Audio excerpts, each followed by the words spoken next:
Hi guys, welcome back to Scholarship Tab YouTube channel. My name is Henry, and in this video we'll be applying for the Commonwealth Shared Scholarships. If this is your first time on this channel, kindly subscribe to this channel, like this video, share it to your family and friends.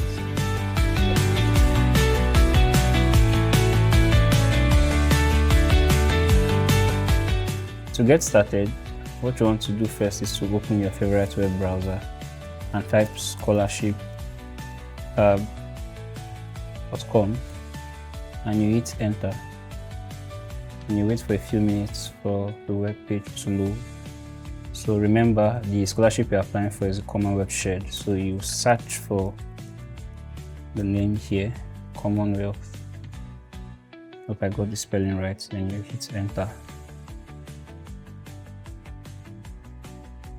Then this is the scholarship you are going for here, not this one, the other one. And you hit enter. So before we apply, I'm just going to be explaining a few things about the scholarship, and because this scholarship is similar to the Commonwealth Master Scholarship, but the only difference that this one has is you are not applying to any nominating agency. You are only applying using the CSC platform that Commonwealth has provided.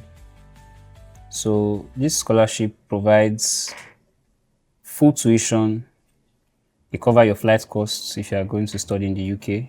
They cover your living stipend. They cover your tuition fees. If you are going to be doing any thesis, they cover the thesis cost as well. They cover any cost towards any test you will do during the visa application process.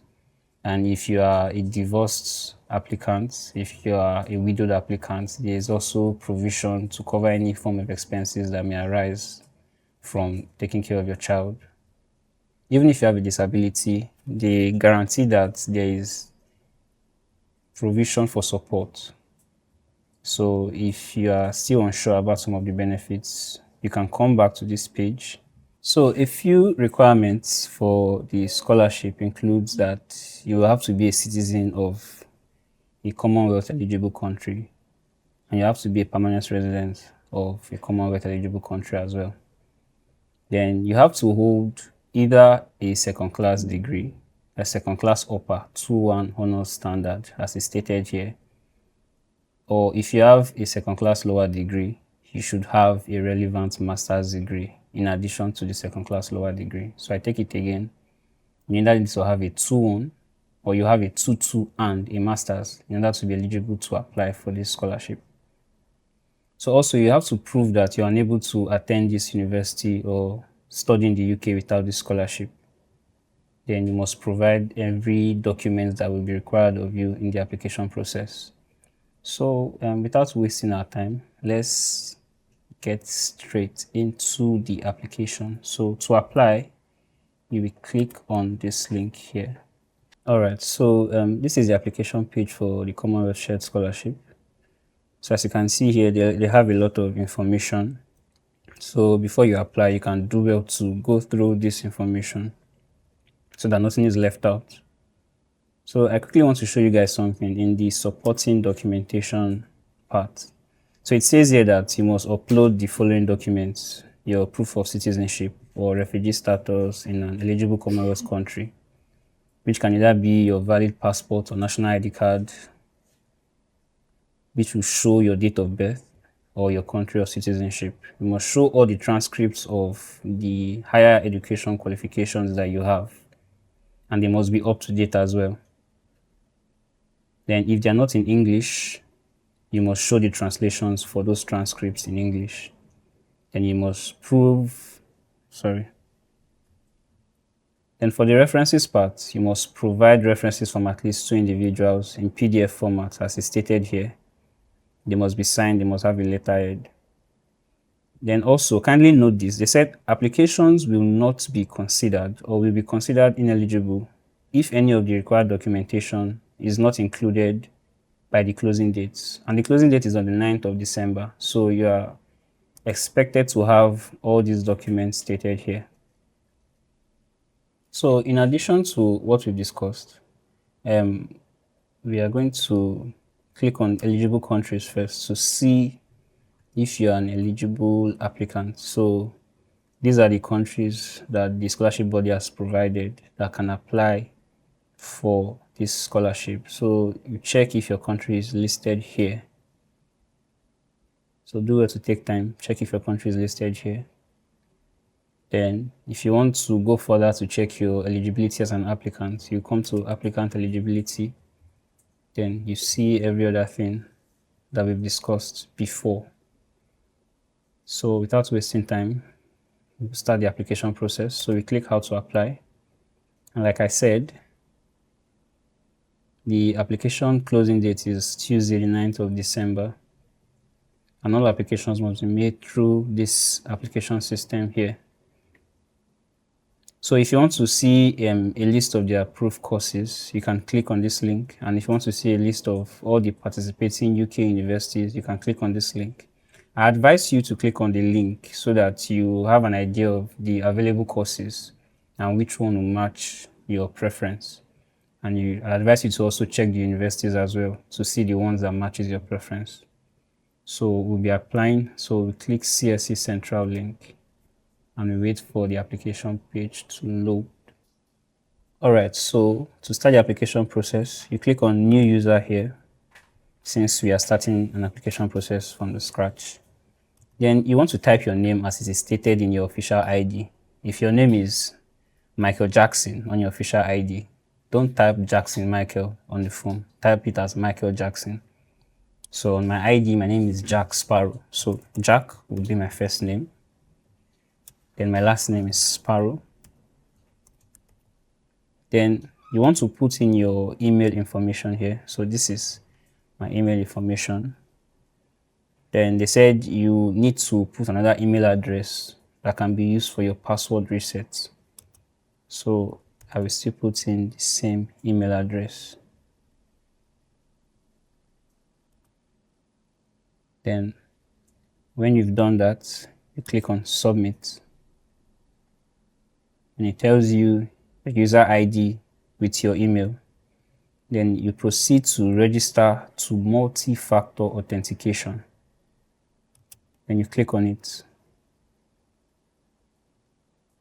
But before that, I would advise you to check your email, because having done this, they will send you an email with the next step. As it is indicated here, there's an email that was sent to you. So I'm going to open my email now. And this is the information. So my user ID is the email I used to register for the scholarship. And this is the passcode here. So copy out my user ID and put it in the field that is required. And I copy my passcode and I put it in the field that is required. Then I click submit. So you might want to do well to verify the information before you submit. Then once you click submit, this page is prompted. So if you have access to a smartphone and you can download the Authenticator app, then you can continue with this. But since I don't have any access to a smartphone, I will uncheck this place. Then they'll give me the option of using an email to continue with my two-factor authentication. So I click on the email. So once I've done that, the current email I used to register and the information I've provided so far will be what will be generated automatically. Then I'll use that information to generate my OTP or one-time password. And you have to check your email again because at this point, they would have sent the OTP to your email. So I go to my email and I click on the message. This is the OTP that has been generated. I copy it. I go back to my application page and I paste it here. And after that, you want to verify the OTP. So you click on verify button. And if that works, then this same page comes up again. Then you click register. So if it was successful, you get this success message that says your authentication type registration has been successfully completed. You may now proceed with the application. So I click continue. So since this is a new application, I'll click on new application. and this is the one that we're applying for. So click on it. Yes, so this first portion of the application wants to take your personal details, your name, your gender, and whatnot. So let's start filling the form. So for as many of us who are applying for these scholarships, we may have attained certain titles or roles. So you may want to do well if you're honorable, if you're a judge, if you're a justice, if you're a professor, whatever title you have, you may want to select it here. So for me, I'm going to be selecting Mr. because I like to keep it simple. And you give it a few minutes to load. Then remember, your given names, they should exactly match the names in your passport or ID. So I'm going to type Jack here. Then last name is going to be Sparrow. If you have any other name other than the given name, you can put it here as well. You can put it in this field here. But I just have one name, which is Jack, which is what I used here. Then the date of birth, you can put your date of birth. Remember, you must be as truthful as possible when applying for the scholarship. So do not fabricate any piece of information. If not, the scholarship body will flag it. So I'm going to put my date of birth. So I come here, born on the 1st of November. Then I select my gender, which is male. If you have a gender self-identification, if you're a female, if you're non-binary, whatever gender you fall under, you can select it here. If the information is not here, you can click here, this place here, and fill the information. Then and the next section says, enter the country of which you are a citizen or have refugee status. So I'm a citizen of Nigeria. I don't have refugee status anywhere. So I am going to search for my country. You can either scroll here or you can just search for your country here. And the name has come up, so I select Nigeria. Then if you have another nationality, if you have dual nationality, you can come here and select the second country that you're a national of or that you're a citizen of. Then the next section says the UK institution. I want you to have it at the back of your mind that whenever you see something asterisked, it means that it is compulsory. You cannot skip that field. You must fill it. So the next section here says UK institution. So I have selected the institution that I want to study, and that is Brunel University. So I come here and select. It may be any other field. Now, you might be asking, how do I know the institution to study? Remember when we started the video, I told you that you can check the list of universities that are partnering with Commonwealth to give these scholarships and the courses that they are also giving under the scholarship. So you see the one that you prefer. So I chose Brunel because I've seen a course that I prefer. And I should select my course. So this is the course I'm going for. MSc in Renewable Energy Engineering. So I select. So these are some of the requirements, and I'll read some out for you. They said, so by September 2026, you should have your second class 2-1 honors or a second class 2-2 degree and a relevant master's degree, usually a master's degree, to meet the academic eligibility criteria. They also let you know that they will use your personal information to conduct due diligence checks. So every information you are providing in this scholarship, they will use it to check if it's actually authentic. So you want to be as honest as possible. Do not trick the scholarship body because they will find out. Okay, so the last question here says, do you meet the academic eligibility criteria and do you agree to the due diligence checks? So you have to click yes because it's compulsory. So once you've clicked yes, you click on submit and you wait for the page to load. So you're advised to take note of your reference number, which you will use at a later time in the application process.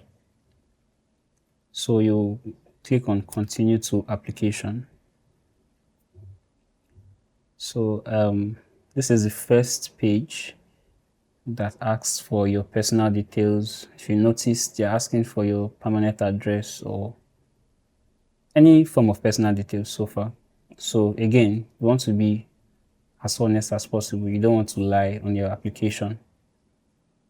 So we are going to be starting with the title. So remember, I chose Mr. Then my given name, which is Jack. Then if you have a preferred name, you can type it here. Then your surname, you type it in here. Then remember, again, I'll remind you, it says it must be as it appears on your passport or official ID. So you don't want conflicting information because you'll be required to upload your passport documents. Then your address line, you want to put it here. So I'll type in my address.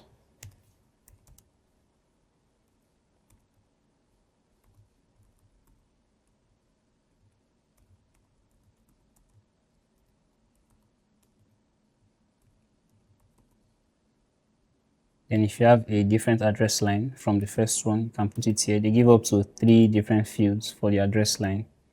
Then you want to put your town or city. Then you want to put your state.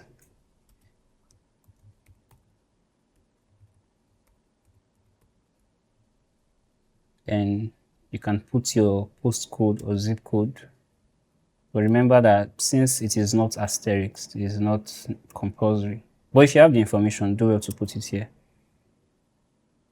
Then you want to select your country.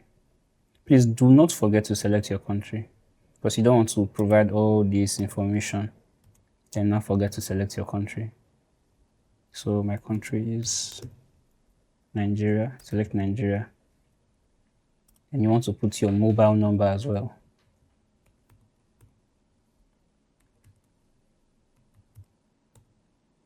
I would advise that while putting your mobile number, you start with your international dialing code. And since I'm filling this application from Nigeria and I have a Nigerian number, my dialing code is +234. Then if you have a permanent address which is different from your contact address, you're advised to fill in this information or fill out this information rather. But since all my addresses are exactly the same and I've confirmed that every information here is correct, I have 2 options. Either I click save and exit, which means once I save and exit, I can come at a later time and continue the application, or I click save and continue. So if you have something else to do, and you want to come back to the application, you click save and exit, then you can visit it at a later time. But I'm just going to continue with the application. So I click save and continue.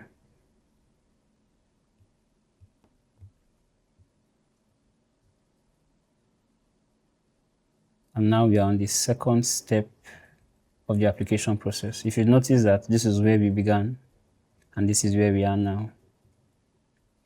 So the second step is,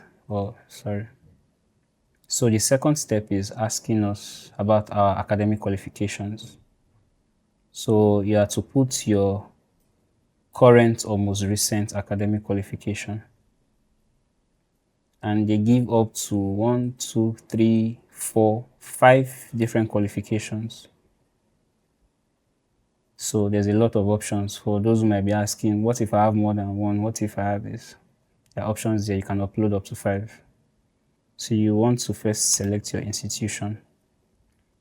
So since Jack Sparrow studied at the University of Ilorin, I want to type out the name of my school here. And the option has come out. So I select the name of my school. And if you notice, you have to allow it to load a bit before filling the next part. Then the next page says, if your institution is not listed, please add the name here. So if your institution is not among the institutions here in this drop-down menu, you want to type the name here. Then the next thing you want to select is the country. As a country where this school is located. And since the school is located in Nigeria, I select Nigeria. And again, you're allowed to load for a bit. Then the next place or the next section says select the date you started attending the school. You attended it from when? So I joined Unilori in 2020. So I'm selecting the date. So you want to check. Some of you might be wondering, how do I know when I got into the school? Some information like that might be in your what's it called, admission letter. So you know in your admission letter the time you were given an offer of admission and when you accepted. You should know around that time range. So if you don't know the exact date you attended from, you might do well to check your admission letter. So I select it here. So the next portion says the date attended. So remember we just filled it. I started attending from 2020 and I graduated November 2024. I think November 16, no 15. So you want to confirm the dates when you graduated, which is usually the last time or the time you did your final year defense. So you select it. So the next portion says, what qualifications were you awarded? But remember, before we even move to this next section, remember it says here, enter expected completion date if it's not yet complete. So if you are not done with your academic studies, if you've not graduated, enter the dates that you expect to graduate. And the next portion says, what qualifications were awarded to you for those who have graduated? Or what qualifications are you seeking for those who are about to graduate? So come here. I graduated with a bachelor's degree in engineering. So I'm going to select this. Then you can come here. What subjects did you graduate in? What aspect of engineering? So I'm going to be choosing electrical engineering. I'm going to be typing electrical engineering. Then what was the class of your award? So I graduated with a distinction, so I'm going to be selecting that. So there are so many options. You want to choose the one that applies to you. Now they're asking you what's the date of the award? So what date was listed on your certificate that this certificate was awarded to you? So if it's the same date as this, you can put it. Well, mine was not on the same date. Mine was given earlier this year, so you want to put in the actual date.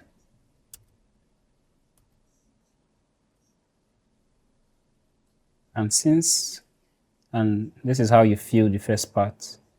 Now, for the second part, if you have a different qualification, maybe your master's, maybe you are under the category of people who have a 2-2 and have an additional master's, so you can type that, you can fill out the information as well. Or if you have, a plethora of academic qualifications you want to upload, you do well to fill it out. It is the same uploading process. But because I've filled out my qualification and it matches everything that they've required, I don't need to fill out the other parts. So again, if you have more than one academic qualification that you want to fill out here, you are free to do so. But I won't be doing that because for me, one is fine. Then I scroll down to the end. Now the end says, if your university education was done outside your home country or if you've gotten any previous scholarships, they're telling you to declare it here in this field. So you want to do it to type it out, give them the information they need. And it must be up to 100 words. But since I don't have any, I studied in Nigeria, which is my home country. I will click save and continue. And it will take me to the next application part. So we are still in the academic application. So we are still in the academic qualifications. And part of the eligibility criteria states that you must list up to 10 publications, including titles of these submitted. Although they don't make them compulsory, but because it is part of the academic criteria, because it's part of what they will use to judge you, you want to do well to fill out these places accurately. So if you are worried that I don't have up to 10 academic qualifications, well, again, it's not compulsory. You can skip it. But just because it's not compulsory doesn't mean it's not needed. So if you have academic publications, you want to do well to type in the name. So for those who don't know what a DOI looks like, it's just a simple link. So I'll drop a sample link here. So this is a sample link of what a DOI looks like. I'm inviting anyone to copy this exact link because it won't return any information worthwhile. But this is what a DOI looks like. It's a link that helps people find your articles online. So you want to post the name of your publication. So I'm going to type in the name of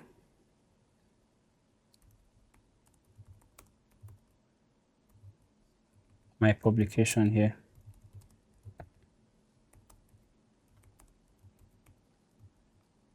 Then this is the DOI for my publication. Remember, this is just a placeholder.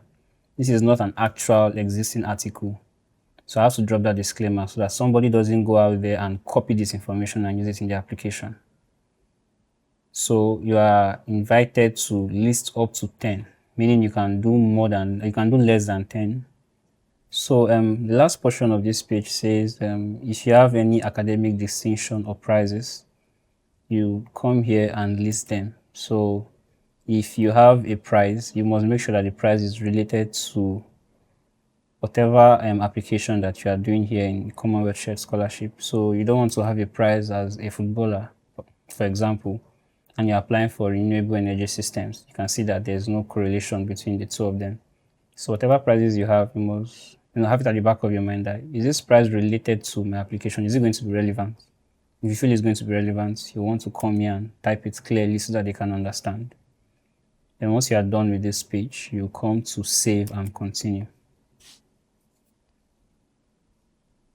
And we have moved to the third part of the application, which is your professional background. So you are prompted to provide details of the sector and your professional background. So what sector have you worked in?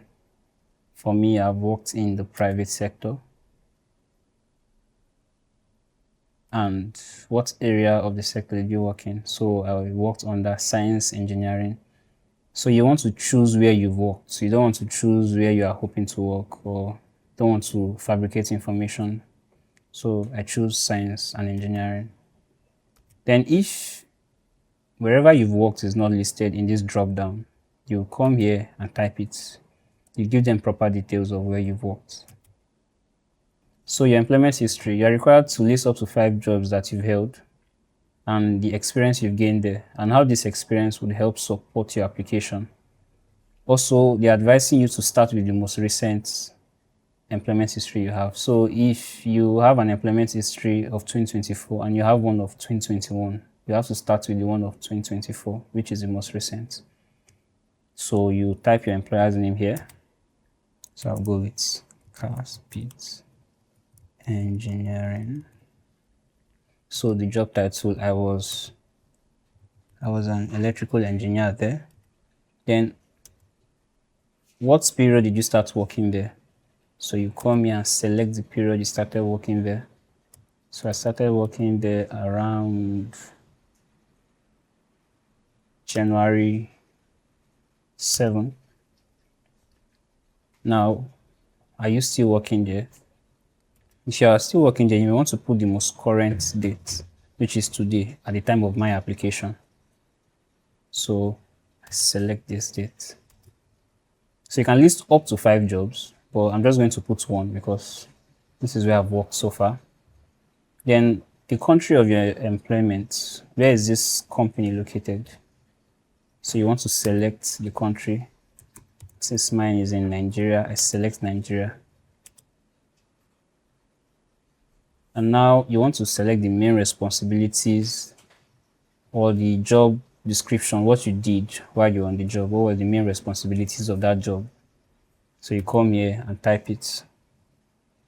So I'm going to be typing some dummy text. Remember, you're supposed to type your actual information. In no way are you supposed to copy out what I filled in this form as yours. Okay. So since I'm fine with my responsibility, I move on to the next section, which is the second part, which is the employment history if you have worked for another employer before. But since I've worked for only one employer, and I'm fine with this, I can scroll down and either choose save and exit or save and continue. So the next step in your application is the referees. So you have to list the referees and you have to put in their positions. So these referees are to comment on your qualification if you have the capacity to display whatever requirements has been asked by the scholarship body, and if you are going to benefit from the scholarship as well.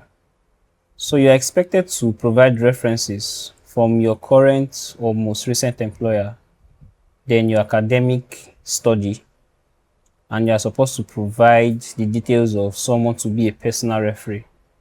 So this personal referee should be someone you know in a personal setting rather than a professional capacity. But this person should not be related to you. You must know this person on a personal level, but the person should not be related to you. So again, there are three different types of referees they're asking you. One is from your employment history, someone who can vouch for you from your employment history. One is an academic referee. So maybe a lecturer from school or a professor, your supervisor. Then the third one is someone you have a personal history with, but the person should not be related to you. And also, if you took a degree by distance from a UK university, you are advised to include a first referee from your study with that university. Then they also state here that you will be asked to upload the references or the letterhead from the institutions or an email that shows the sender's details at the end of the application form. So you have to keep it in mind that there are some documents you'll be uploading which will contain all this information that they've requested here. So there's also a bit of caution here. They're letting you know that your application will not be eligible unless you have at least 2 referees. So even if it's not up to 4, it must be at least 2. So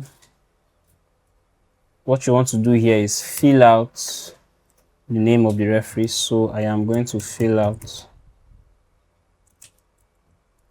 the name of my referee.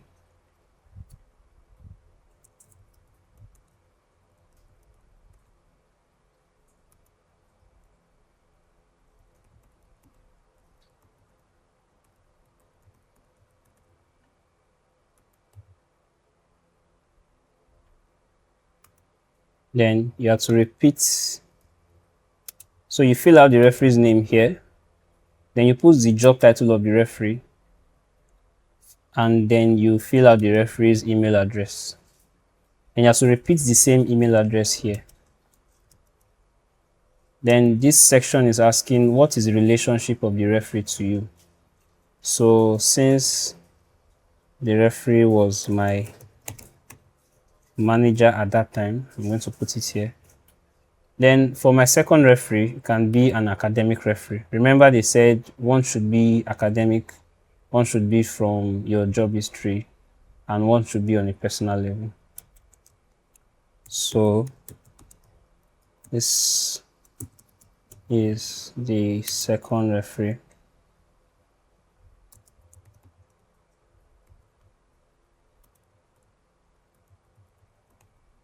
So his title is a lecturer.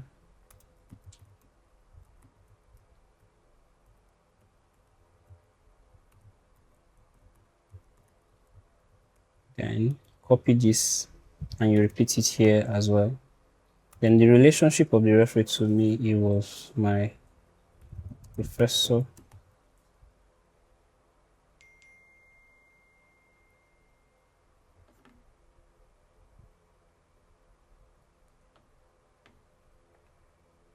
Now, for the third referee, you want to choose someone who you've known on a personal level but is not related to you. So for the third referee, I'm going to choose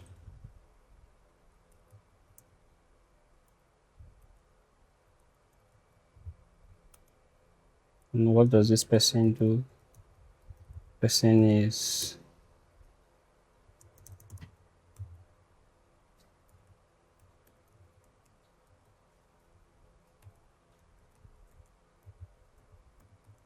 so remember, while filling this field, you have to do a few things. You have to confirm the information of these referees. You have to confirm that this information is accurate, and you don't want to fabricate referees or choose referees who have not consented to the use of their information in filling this form. So you might want to reach out to your referees beforehand and ask them, okay, sir, ma, can I use your information for this scholarship I'm about to apply for? Then you come back here. This was where we stopped. And I want to copy this email address and paste here. So what is the relationship of the referee to you? The relationship of the person to me is a financial manager. So I write it here. So because I have not taken any degree in the UK before, even by distance, I will leave this space blank. But if you have taken a degree from a UK university and it's an online degree, you are not there physically, you're advised to type in the information of the referee from that school. If your information is correct and it's complete, you want to click save and continue. And now we have moved on to the next section of the application process. And this place is going to ask you a few questions. This is where you're going to be convincing the scholarship body. You're going to be writing a lot. So before we begin, I'm going to be explaining a few things to you. Now, the first part says you are to select up to 3 sustainable development goals that relate to your future development impact, starting with the most relevant. So every goal you select here must relate to future development impact. And at the beginning of our application, I chose renewable systems engineering. So I must choose something that is in line with the course I chose. So I'm going to choose affordable and clean energy. Remember, if you choose a specific course, you don't want to choose a sustainable development goal that is not in relation with the course you chose while applying. So I'm going to choose this as my first sustainable development goal. You can select a second one or a third one because you have the option of selecting up to 3, but I'm going to just select maybe 2. So let me look for something that is relatable. This.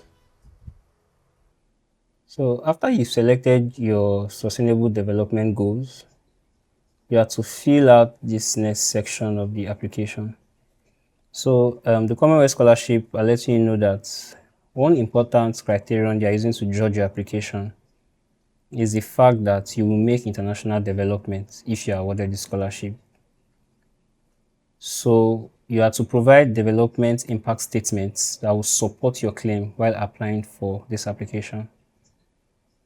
So a development impact statement might be something that will show the scholarship body that you're not just coming to this scholarship to take, you're also going to give back to the international body. You're going to give back to the community, to your country, to Africa at large.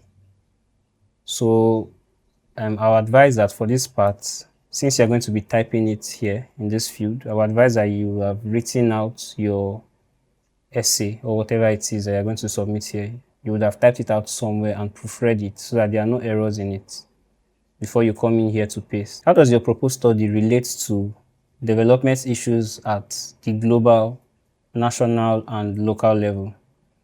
How does your proposed study also relate to the development issues connected to your chosen development team and the wider sector? Remember, the theme I chose was under renewable energy systems.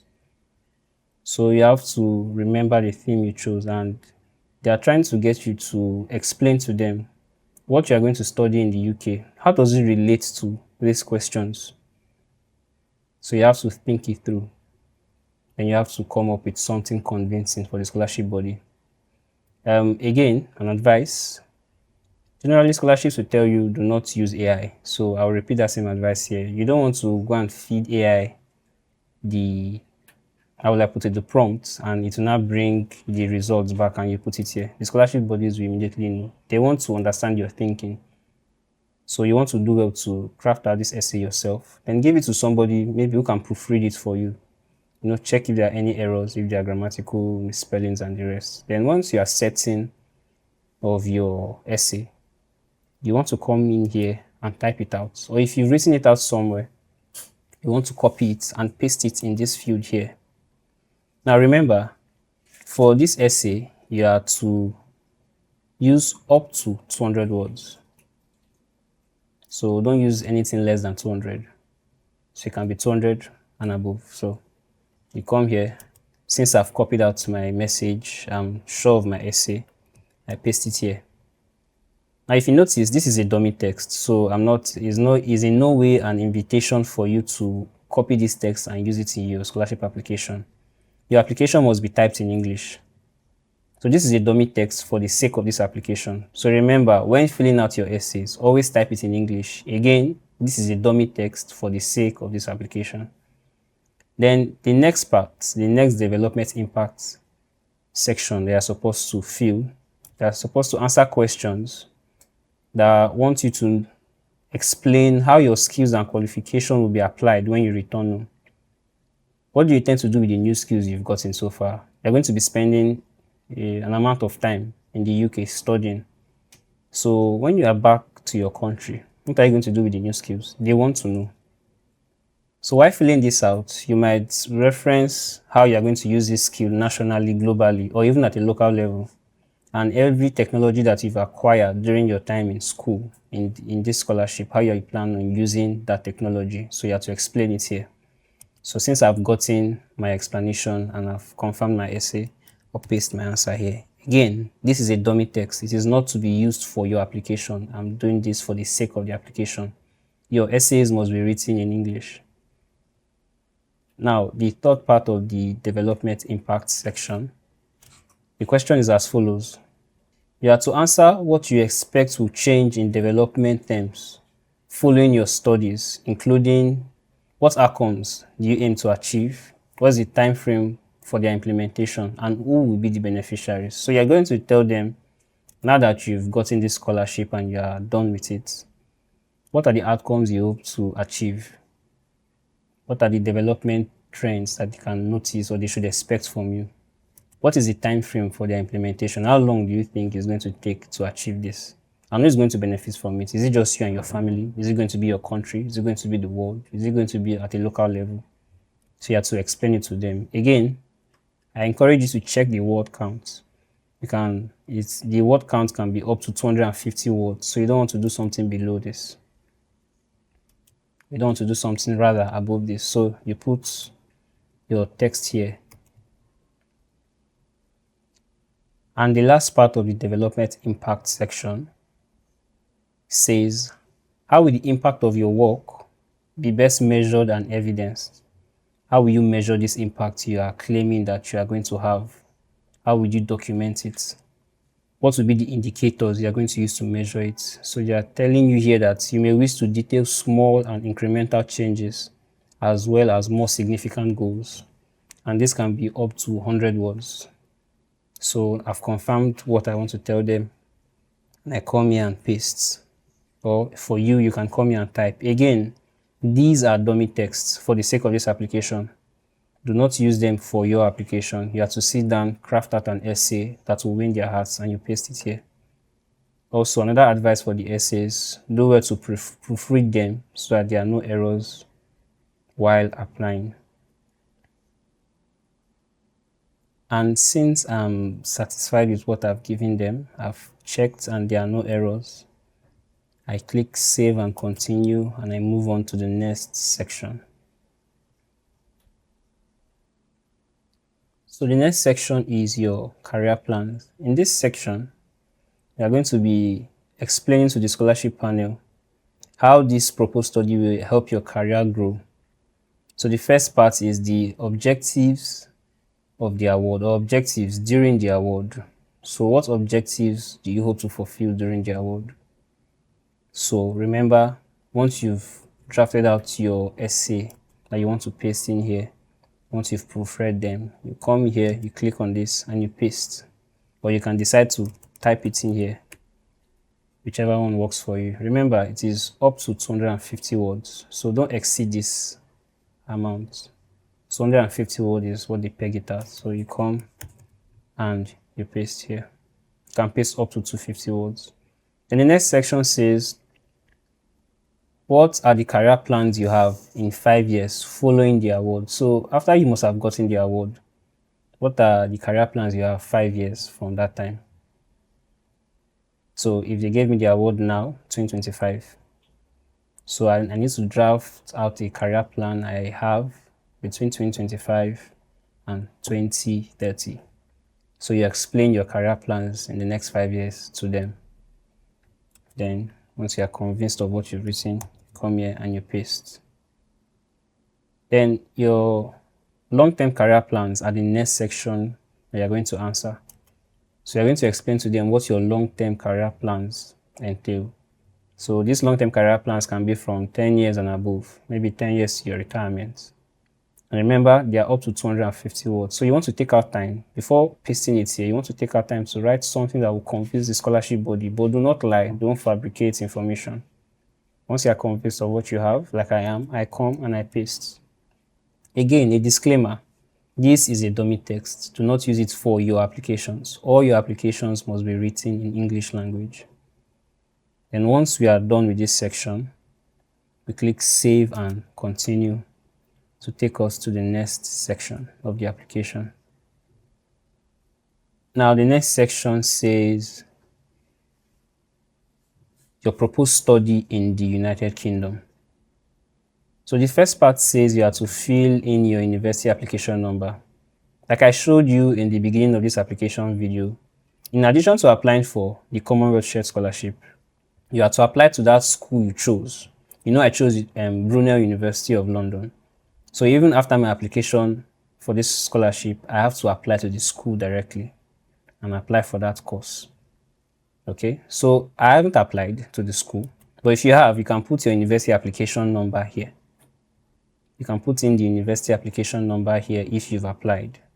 But since I haven't and I don't know it, so I'm going to skip that part. Then the next section says, provide a short outline of your proposed study. So they said this should be written for an audience that does not have any prior knowledge of the subject, and it must not be overly technical. So they want you to explain it in a way that is clear and concise. Don't use so many technical jargons to make the information obscure and try to trick the scholarship panel. Just make it simple and short. They also are telling you that any abbreviations or specialist terms must be explained.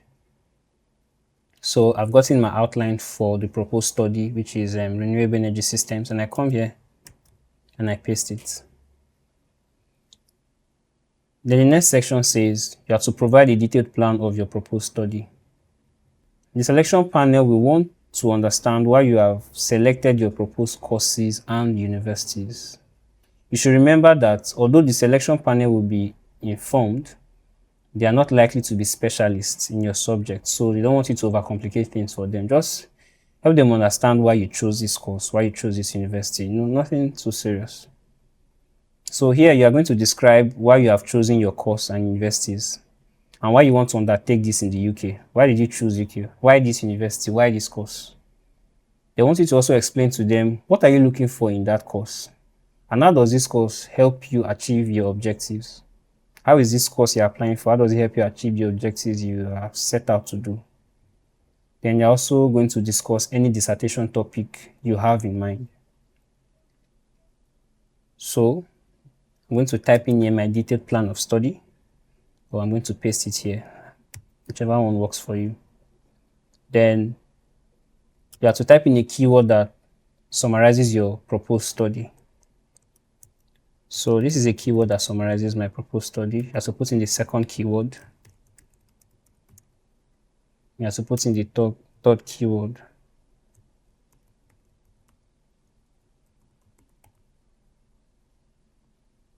And once you've confirmed that all the information is accurate, you move on to the next part of the application by clicking Save and Continue.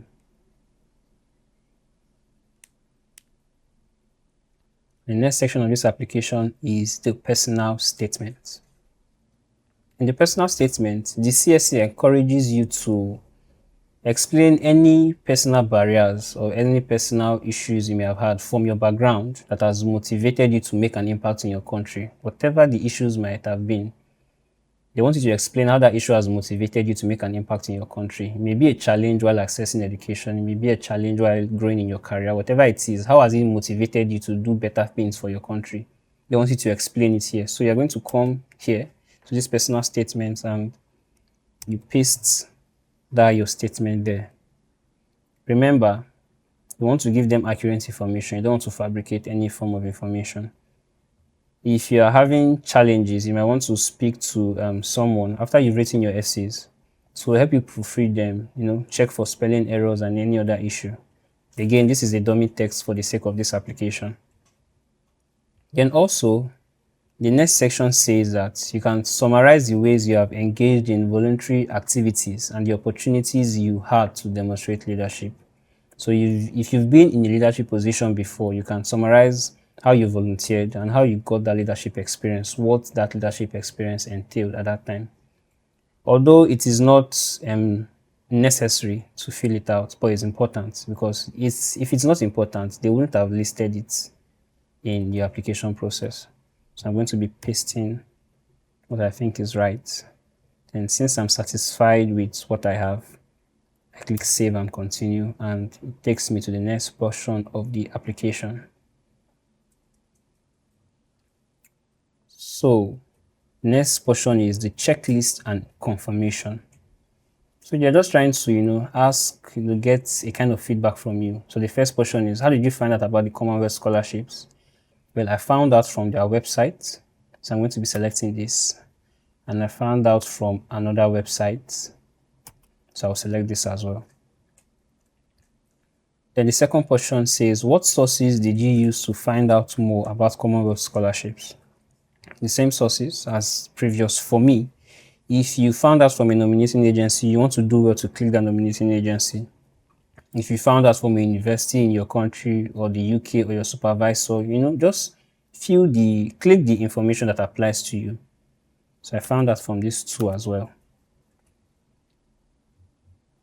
So I want us to pay attention to this part. It says, in submitting this application, you are confirming that all information and documents submitted are, to the best of your knowledge, genuine and accurate.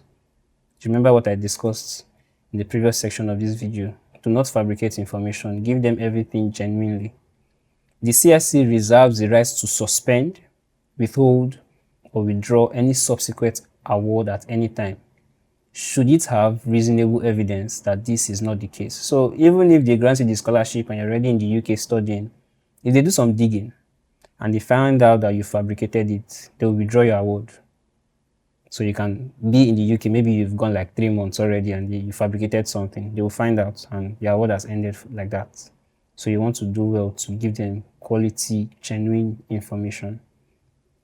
So since my information is genuine, I select this because I've read and understood the general conditions. Then the selection criteria, which is part of the requirements before we select the application. Select that I've read and understood the selection criteria. If you still do not understand the selection criteria, you can go back to the beginning of the video where we were on scholarship tab web page. You can read the requirements there. Now the next part says, due to financial risk and requirements, CSC, again, they're talking about due diligence. They will keep on checking to follow the best practice because they're trying to reduce risk and they don't want to damage their reputation. So now they want you to answer the following questions. Because they want to reduce risk and they don't want to damage their reputation, they want you to answer the following questions, which is part of their due diligence checks. The first question says, Do you have any spent or unspent criminal convictions? So you want to, I know you might feel that if you answer no, when your answer is supposed to be yes, you might feel that you have a chance at the scholarship. They want you to be genuine. So please, if you have a criminal conviction, click yes. If you do not have any, you click no. If you prefer not to say, there's an option for that as well. But since I don't have any, I click no. If yes, you are prompted to provide details up to 200 words.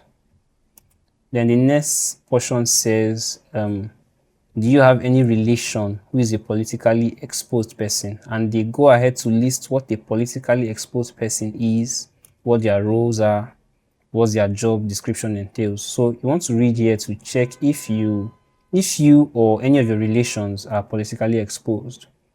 So you check here, and if any of your relations or if you fall under this category, you want to click yes here. If you don't, which I don't, I'll click no. Remember, if you selected yes, you are prompted to provide details up to 200 words of how you are a politically exposed person. Then the next section is about the funding section. They want to know, can you study in the UK without a scholarship? So you have to confirm that you are unable to study in the UK without the scholarship. So you select that checkbox. And the next section says, are you living in a high income country? Where I am is not a high income country. I'm not living in a high income country currently. So I select here. So the next section is asking if you've studied in a high income country before. I haven't. And it's a requirement that you also check this box here. Then the next section rather says, I confirm that all information on this application is true to the best of my knowledge. Again, due diligence. They're trying to ask you, are you sure that everything you've pasted here is your work? You did not fabricate anything. You did not lie on this scholarship application. So since all of them are my works, I select here. Then I'm going to select the date of my application. So if you're applying tomorrow or the next, you want to select that exact date that you're applying. So since it's 21st of November, I select that date. Then I can go back to confirm everything I have selected here. And since I'm satisfied with what I've selected, I click save and continue. And we are almost done with our application. So this place is talking about equity and diversity monitoring. So because the CSC wants all people from all walks of life to apply, they are trying to make the scholarship application as diverse as possible. So like I said, the CSC aims to attract talented individuals who have the potential to make change. So you have to answer these questions, the following questions, based on what the scholarship body is requiring. Now, there's a disclaimer that the information you provide will be used for research and statistical purposes only. They will not be used in your scholarship application process. So you can decide to neglect this place and click save and continue if you want, or you can decide to fill out this place. So the first portion of this place says your years in the country of residence. So where you are staying now, how many years have you stayed there? So you may want to put it there. I've stayed here for this amount of years. So what is your ethnicity? You may want to put that there. Again, they tell you can leave blank if you prefer not to say. The next question says, do you consider yourself to be from an ethnic minority in your country? Yes. So select yes. For me, yes. For you, you may prefer not to say. Now, the next question says, if you would like to provide further information, please do so below, but you can decide not to fill it out. The next question says, do you consider yourself to be from an indigenous group in your country? Yes. So if you'd like to provide further information based on what you selected, you can do that here by typing out. So what is your religion or belief? Are you Sikh? Are you Jewish? So what is your religion or belief? Are you a Muslim? Are you a Jewish? Are you a Christian? Are you a Buddhist? You prefer not to say. So whatever option resonates with you, you select. What is your marital status? Are you single? Are you cohabiting? Are you married? Are you separated, divorced? Are you widowed? Do you prefer not to say? So I can prefer not to say. Do you have children? You can select the option that applies to you here. Will anybody be accompanying you into the UK? You can select yes or no. Do you have any caring responsibilities? That means, are you taking care of anybody, maybe a child, an adult, whoever it is? So you select the one that applies to you. Next section says, do you have a longer term physical, mental, or sensory impairment that will impact your ability to carry out day-to-day tasks? And when they mean by impact your ability, they want to know if the impact is significant. So if you have a long-standing illness, if you have something that you know on a day-to-day activities is actually giving you major challenges carrying out the activity, you may want to select it here. If the information is not here, you may click other impairments. If you prefer not to say, you can select that option as well. But since I have no known impairments, I click this. So now, what is the occupation of your father? So you may want to fill that out. What is the highest level of education your guardian or your father has? You may want to fill that out as well. But me, I'm going to be skipping that. Now, during your early education, which is the next section, that is primary education, when you were younger, your primary school, how far did you live from the nearest major city or town? So they want to know where you stayed during your primary education in those formative years. Was it very far? How far? They just want you to tell them the distance. So you want to come here and fill this field as accurately as possible. So I can't remember, so I'll click not sure. So if you don't know what a major town is, it is defined here as a city or a settlement with a population of at least 100,000 people, and they have access to infrastructure and services such as hospitals, universities, and public transportation. So the next section says, compared to others in your local community, do you consider your family to be wealthy, moderately wealthy, average, poor, very poor, or prefer not to say? So you can choose the one that applies to you. So I'm going to choose this. Then the next section says, have you been granted refugee status? If yes, select yes. If your answer is not yes, then you know what to do. Either you select no or prefer not to say. So I go with this. And the last question for this section says, have you been granted refugee status in a country in which you currently reside? Again, my answer is no. So you want to confirm that all the information here is accurate. And once you've done your confirmation, you come and click save and continue.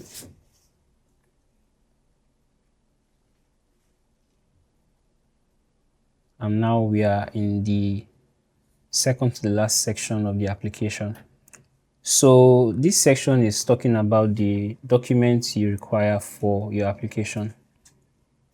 I want you to know, like I said earlier, they already mentioned that you must have these documents before the deadline of the application, which is the 9th of December 2025.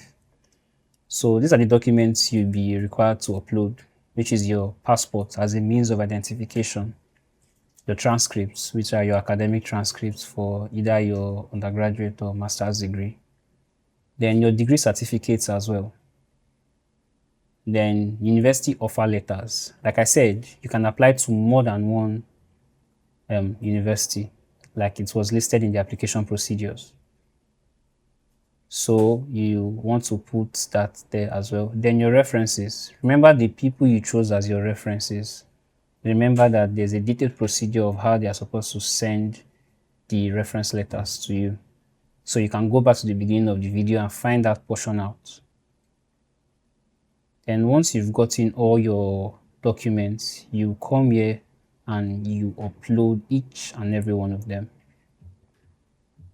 Okay, so I'm going to come here. Now, there are different formats for the uploading. So you don't upload something and it doesn't now go through. So like I said here, all files must be less than 10 MB and they must be either PDFs, JPEG, or PNG formats. So remember, PDF, JPEG, or PNG format. Don't upload a Word document. Don't upload an Excel document. These are the accepted formats. So you come here and you click upload for your passport, which is your means of identification. So for the sake of this application, this is what I'll use as my passport. You have to upload your actual passport image, but for the sake of this application, this is what I'm using. This is not in any way telling you to use this image for your application. Your passport image or whatever means of identification, you already know what it is. It may be your international passport or your national ID, depending on whatever country you are watching this video from. So you want to upload that as well. So for the transcript as well, you want to look for your academic transcripts and upload. For the sake of this application, I will use this as my academic transcripts. You want to actually upload your real academic transcript, not something fabricated. And I'll do this for the remaining parts of the application. Again, this image I'm selecting here is for the sake of the application. While you are applying, do well to provide the accurate information. All right. So now that I'm done with uploading my documents, you can see that they are all accepted here. If you don't like what you've uploaded or you made a mistake, you can always come here. You see that X button, you can click on it and, it has, gone out. So it gives you an option to re-upload whatever document you initially wanted to put there. Remember, you are required to upload your passport, which is a means of identification, your transcripts, academic transcripts, your degree certificates, your offer letters from the university, and the references, academic references, job references, and a personal reference.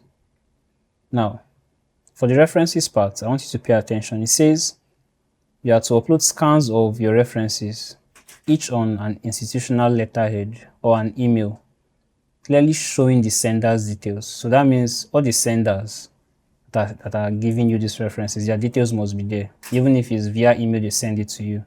Now, they said you must merge it into one file. Okay, you're not supposed to upload each reference letter individually. Merge it into one file. If the references are not provided, your application will be considered ineligible. Now, for the degree certificates as well, you have to scan all your university degree certificates and merge into one file. Then for your passport photograph, this is a scan of your personal information page of your passport or your ID card. You should have a photograph of you as proof of your citizenship or refugee status in an eligible Commonwealth country. Then for your transcripts, it should detail all your higher education qualifications with certified translations in English, if they are not in English. So if you studied a degree and it's not in English, as you're uploading your transcripts, make sure that you've translated it to English while uploading. And they said you do not need to upload transcripts related to secondary schooling. So they don't want your secondary school transcripts, just your higher institution transcripts. Now they said if your transcripts are not provided, your application will be considered ineligible. So remember, the scan of your transcripts is your transcripts covering all the years. So you may want to merge them together, one document, and you're uploading them. So once we've gotten that out of the way and you've understood this portion, you click Save and Continue. All right, so this is the summary portion of the application process. So you want to scroll down and confirm everything that you've provided so far. So you see we've filled the personal details, we filled the academic qualifications, we filled our publications, we filled our personal background and professional background as well. Even the references, the development impact, these were the essays I provided them, and the career plans as well, the proposed study, the personal statement, and the checklist part. You've completed that as well, and then the documents you've uploaded. So they bring this page again to your awareness so that in case there's any error you've made, you can always go back. So since I am happy with what I've submitted, I've confirmed there are no errors. I will go down and click the submit button. So congratulations if you've gotten to this portion of the application. It says your application has been submitted successfully. So this is the end of this application video. Thank you for staying till the end. If you are yet to subscribe, please do well to subscribe to this channel, like this video, turn on your notifications so that when we release new application videos or helpful educational videos, you don't miss out on it. And remember to share to your friends and family. Till we meet again, we wish you a successful application. Bye.